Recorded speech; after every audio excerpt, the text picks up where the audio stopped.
I want to talk about three obsessions that a lot of new agey people have, psychological obsessions that to me only make sense from the perspective of attachment theory. There's been a lot of analysis of how civilizations collapse, and most of that analysis has focused on economic reasons, environmental reasons, um, external enemies.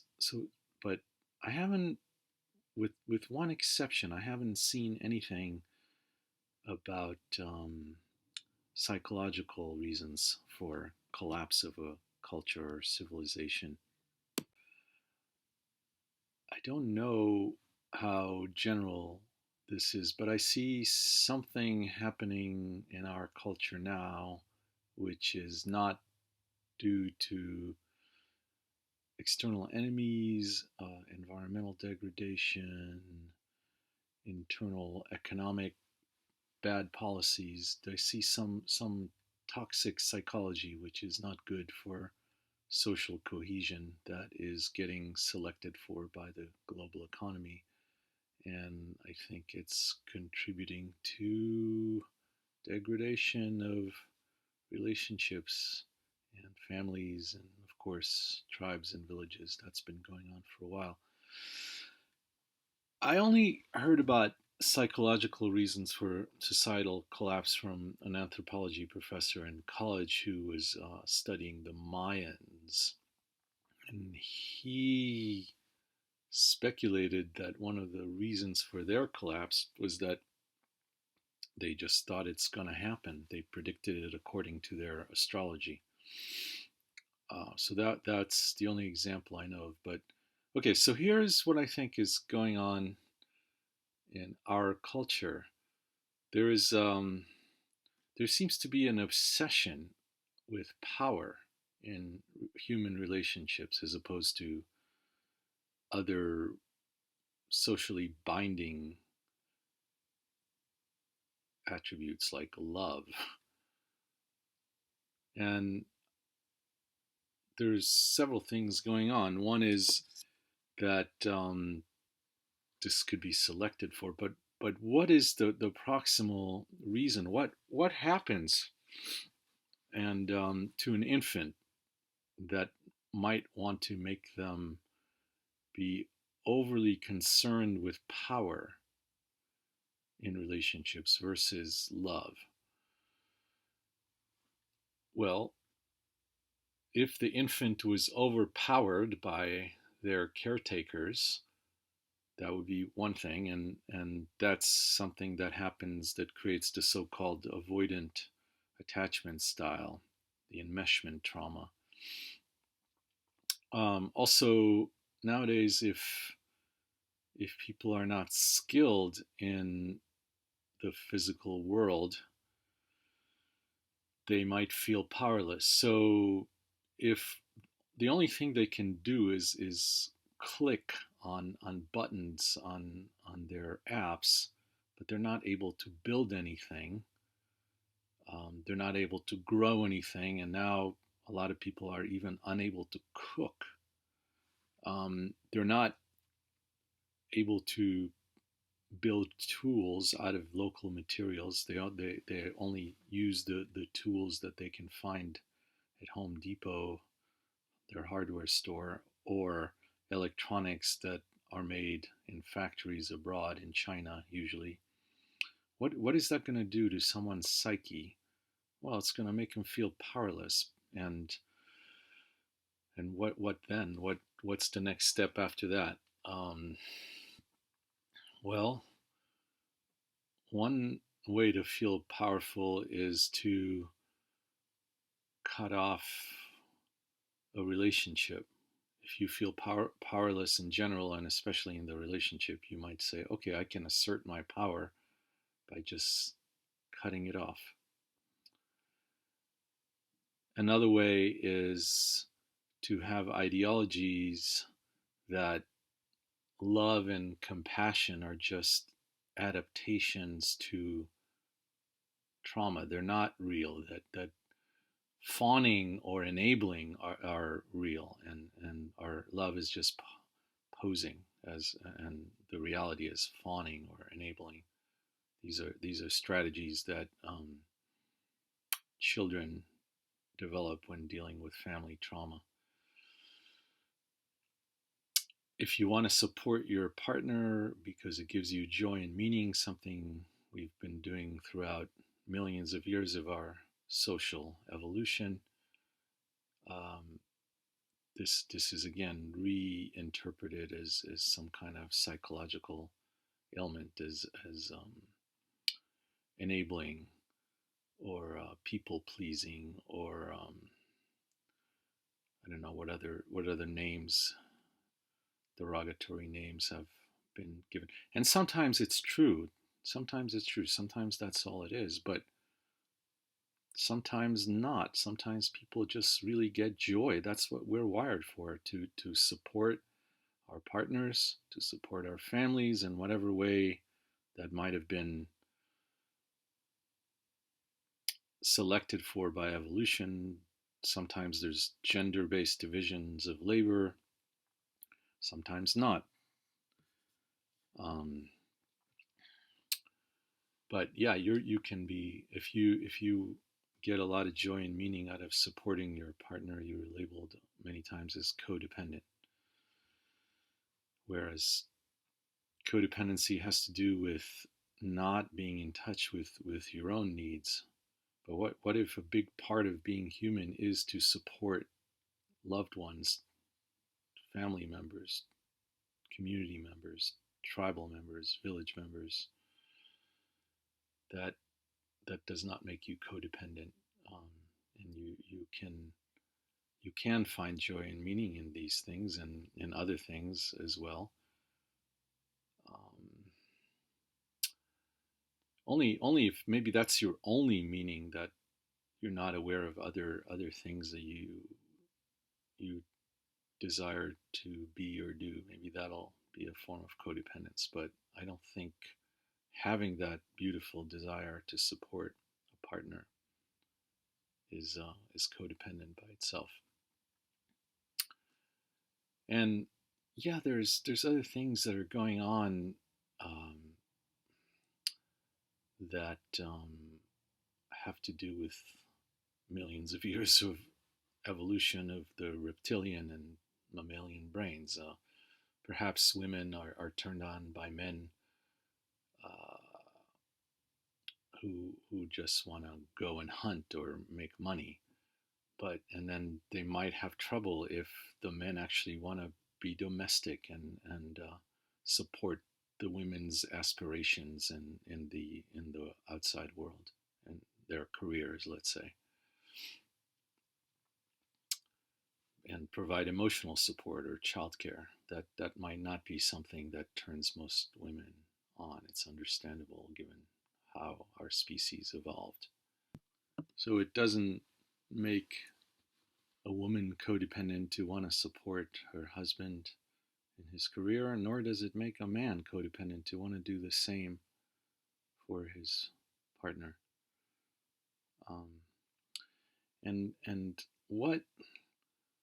what can someone do now besides leave the relationship to feel powerful? Well, they can um, they can violate a partner's boundaries by ignoring them. They can tell them they don't matter much to them. They can make sarcastic jokes about their partners. They can insult their partners. They can ignore their partner's pleas when their partner asks them to stop arguing and tries to suggest more connective activities. But there's an irony here that they feel powerless if their partner asserts their boundaries and leaves temporarily, saying they need a temporary break, not ending the relationship, when their incoming assault on the partner's boundaries does not stop upon request. Or maybe it triggers some abandonment trauma for them. Maybe they also had outgoing boundary violations, which is a chaotic attachment style. So yeah, this obsession with power, what's going on? I think it's coming from early childhood trauma, usually incoming boundary violations, and I suppose sometimes there's outgoing boundary violations as well that can come into the picture. Here's another obsession that happens with a lot of avoidance. They seem to be obsessed with loving themselves, and a lot of therapists are telling them, love yourself. What is that about? It makes sense that they would not love themselves, that they're ashamed of themselves or even hate themselves because of how they were treated as children or infants, how they were violated. Well, the problem is not that it's bad to love yourself. Of course, everybody should love themselves, but that's just the first step in healing. It's not the end of it. It's the first step in having good relationships. There has to be something about loving others, not just having power over them or even power with them, right? The Starhawk distinction about power with versus power over. What about love? What about holding space for a partner? What about being able to mirror them, to show compassion, to be able to disagree in a respectful way, to help them figure out strategies and still be in touch with one's own authentic needs and self? A third obsession that I've seen in avoidance, the thing about filling holes. Well, okay, so everybody has a hole, and the 17th century philosopher Blaise Pascal came up with an idea that we all have a God-sized hole that is impossible to fill with anything but God. And now we have these modern adaptations of that idea that we all have these bottomless holes and we can only fill them with a modern version of God, aka source, presence. These are all sort of internal things of the self. So there's like a bypass of all the other relationships and modes of organization that people can have, like couples and families and tribes and villages and communities, straight to this all powerful, all creative internal source or presence. It's like you can't have these other relationships, or they're not useful, or they're even harmful. You only need the relationship with source, and the other ones might be like afterthoughts, and certainly not something that can fill your holes. But actually, in my experience, and I think most of the history of our species and the evolution of our species, other people and other beings like plants and animals where one lives that one can form can fill these holes because they're not bottomless. Maybe they're not the only ones who fill them.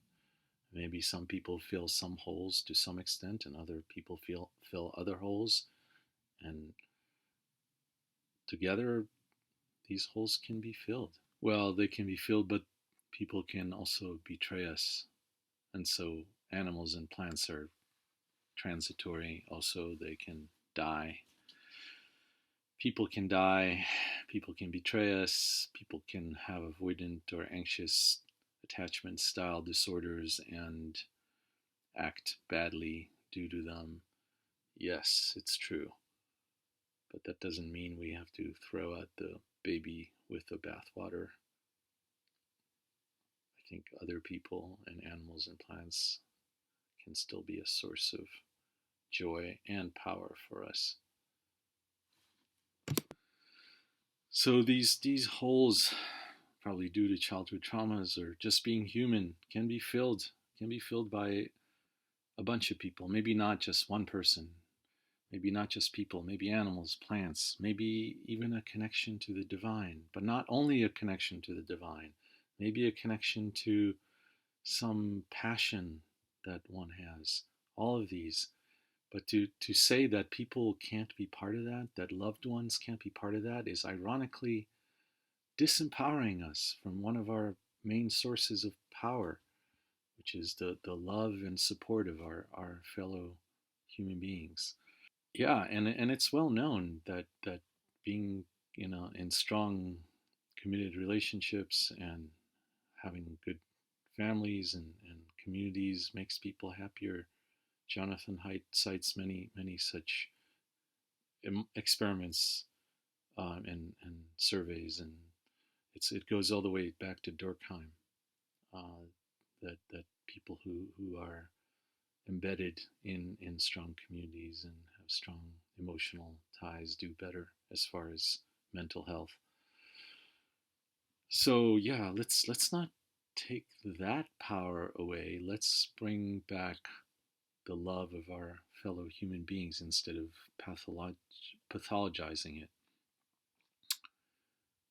If I was some conspirator who wanted to destroy Western civilization, I mean, this is what I would target, and I would tell people that they should just connect to their source and not not rely on loved ones, and that their power comes only from their inner source, not from other people or the land around them.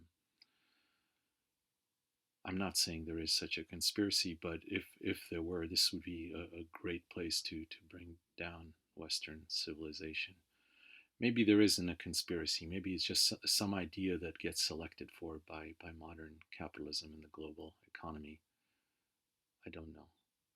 In any case, let's get back to not just loving ourselves, but loving those around us and our partners, and not be afraid of commitments, and not let people who have a strongly biased perspective due to their incoming enmeshment trauma tell us how to be and how to love.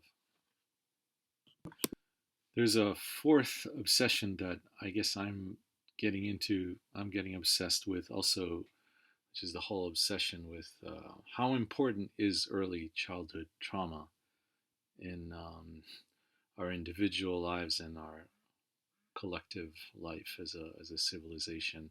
I don't know. It seems to be important. It's probably there's probably other things that are important as well. It's not the root cause of all problems, even though people get obsessed with it and think it is. Just like people got obsessed with Freud's theories and thought everybody should get analyzed when that came out. So now everybody thinks everybody should process their trauma. Yeah, I guess so.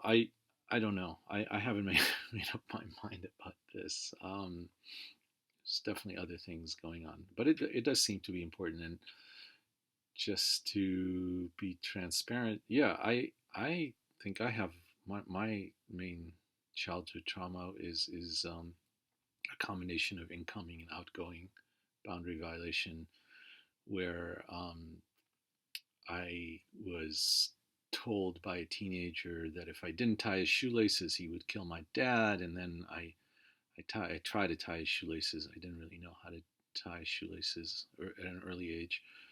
But then he told me if I told anybody, he would kill my dad. Anyway, so yeah, I've talked about this in a past video, and I think it's making me especially sensitive to cases where people want to limit information and just say no, we cannot exchange information. I really want information to flow freely, hopefully from a good place, hopefully not hateful information, but even that has a place, and should not be censored or canceled.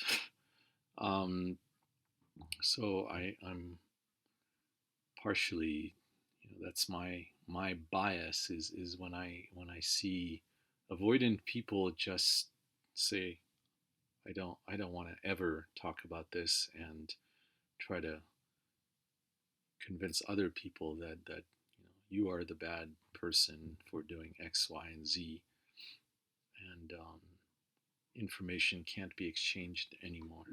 So I'm hoping that aspect of our culture right now can change as well.